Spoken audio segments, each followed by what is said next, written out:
சிறகடி காசை அடுத்த வர எபிசோடில் பார்த்திங்க அப்படின்னா ரவி ஸ்ருதி பேசிகிட்டு இருப்பாங்க. ஸ்ருதி பார்த்திங்க அப்படின்னா என்னதான் ரோஹிணி தப்பு பண்ணாலும் அவங்க மனோஜ் வந்து இப்போ வரைக்கும் லவ் பண்ணுறாங்க. அவங்க வந்து அவங்க வாழ்க்கையை மறைச்சது தான் தப்பு. ஆனால் மனோஜ் மேலே இப்போ வரைக்கும் வந்து லவ் பண்ணுறாங்க. அவங்களுக்கு ஒரு சான்ஸ் கொடுத்து அவங்களை சேர்த்து வச்சா தான் என்ன அப்படின்னு சொல்லிட்டு பேசுவாங்க.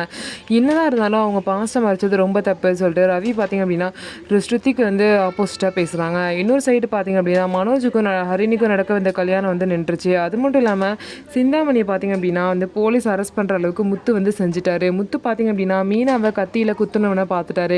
அவனை பார்த்துட்டு போலீஸ் ஸ்டேஷன் கூட்டிகிட்டு போயிட்டு விசாரிக்கும் போது தான் சிந்தாமணி தான் அதை செய்ய சொன்னாங்க அப்படிங்கிற உண்மை வெளியே வருது. இதனால் அந்த வீடியோவை ரெக்கார்ட் பண்ணி போலீஸ் கிட்ட காமிச்சு சிந்தாமணியை போலீஸ் அரெஸ்ட் பண்ணுற மாதிரி வச்சுட்டாரு.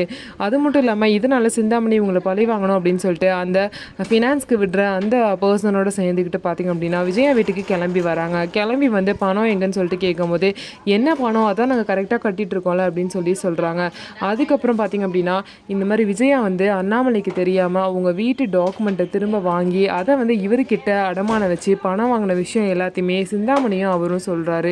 இதெல்லாம் கேட்ட அண்ணாமலை பார்த்திங்க அப்படின்னா ரொம்பவே ஷாக் ஆகிட்டாரு. என்னோட சைன் இல்லாமல் எப்படி வந்து வைக்க முடியும் பத்திரத்தை அப்படின்னு கேட்கும்போது அதெல்லாம் நீங்கள் உங்கள் ஒய்ஃப்ட்ட தான் கேட்கணும், அவங்க தான் வந்து எல்லாத்தையும் ரெடி பண்ணி என்கிட்ட அடமானம் வச்சாங்கன்னு சொல்லிட்டு சொல்கிறாங்க. இதை கிட்ட அண்ணாமலை ரொம்பவே ஷாக் ஆகிட்டாங்க. என்னோட உழைப்பெல்லாம் நீ எடுத்துக்கிட்ட, அது மட்டும் இல்லாமல் இப்போ ஃப்ராடு தரம் பண்ணி என் வீட்டையும் வந்து இப்படி வந்து பத்திரத்தை வந்து வச்சுருக்கீங்கன்னு சொல்லிட்டு மனோஜ் விஜயா வந்து அண்ணாமலை திட்டுறாங்க.